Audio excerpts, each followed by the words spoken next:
اسلاموفوبس جب بھی ہماری خواتین کے اوپر اس طرح کے اعتراضات کرتے ہیں نا تو مجھے بہت ہنسی آتی ہے، کیونکہ حدیث کا کانٹیکسٹ کچھ اور ہے جس میں پروفٹ محمد صلی اللہ علیہ وسلم خواتین کے بارے میں فرماتے ہیں کہ میں نے عقل اور دین میں ناقص تر کسی کو تمہیں سے زیادہ نہیں دیکھا ہے۔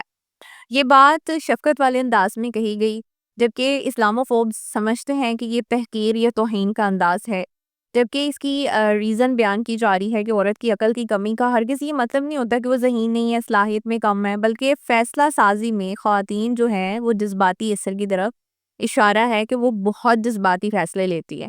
دین کی کمی کا مطلب ہے اس کے دنوں میں نماز روزے کی معذوری ہے، جو کہ شریعت کا ایک آسانی والا حکم ہے، نہ کہ کوئی عیب۔ اب میڈیکل اور سائیکولوجیکل ریئلٹی چیک کرتے ہیں۔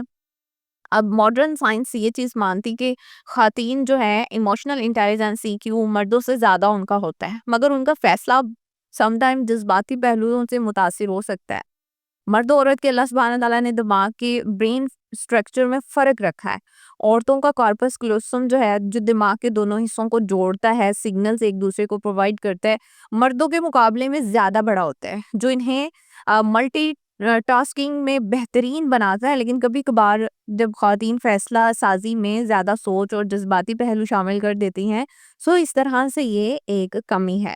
عورت کا ہارمونل سسٹم اور ایسٹروجن اینڈ پروجیسٹرون ان کی جذباتی کیفیت پہ زیادہ اثر انداز ہوتا ہے، خاص طور پہ حیض اور حمل کے دوران یہ کیفیت ہوتی ہے۔ اب اسلامک جو ہے اس میں دیکھ لیتے ہیں حکمت کیا ہے۔ اسلام نے عورت کو کمتر نہیں کہا، معیوب نہیں سمجھا، بلکہ اس کی فطری ساخت کا لحاظ رکھتے ہوئے ذمہ داریوں میں فرق رکھا ہے۔ عورت کی فطرت میں رحمت ہے، شفقت ہے، احساس زیادہ ہے، جو اس کے لیے ایک طاقت ہے، کمزوری تو ہرگز بھی نہیں ہے۔ اسی لیے گواہی کے معاملات میں بعض جگہوں پر دو عورتوں کی گواہی کو ایک مرد کے برابر رکھا گیا، تاکہ اگر کوئی بھول چوک ہو جاتی ہے، جذباتی فیصلہ ہو جاتا ہے، تو دوسری عورت یاد دہانی کرا سکے۔ یہ عدالت میں یاد رکھیے گا فائنینشل ڈیلنگ کی بات ہے، ہر جگہ کی یہ چیز نہیں ہے۔ اگر واقعی اسلام عورت کو کمتر سمجھتا ہے تو پھر ماں کے قدموں تلے اس نے جنت کیوں رکھی ہے؟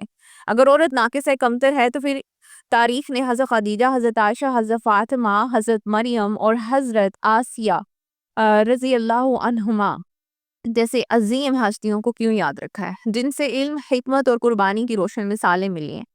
عورت کو عقل میں کمی کا طعنہ دینا یہ لاعلمی ہے اور اسلاموفوبس کی ہیپوکریسی ہے۔ اسلام نے عورت کی فطری نفسیات اور سماجی ضرورت کو مد نظر رکھتے ہوئے آسانیاں پیدا کی ہیں۔ عقل کی یہ کمی نقص نہیں ہے، بلکہ رحمت اور حکمت کی علامت ہے۔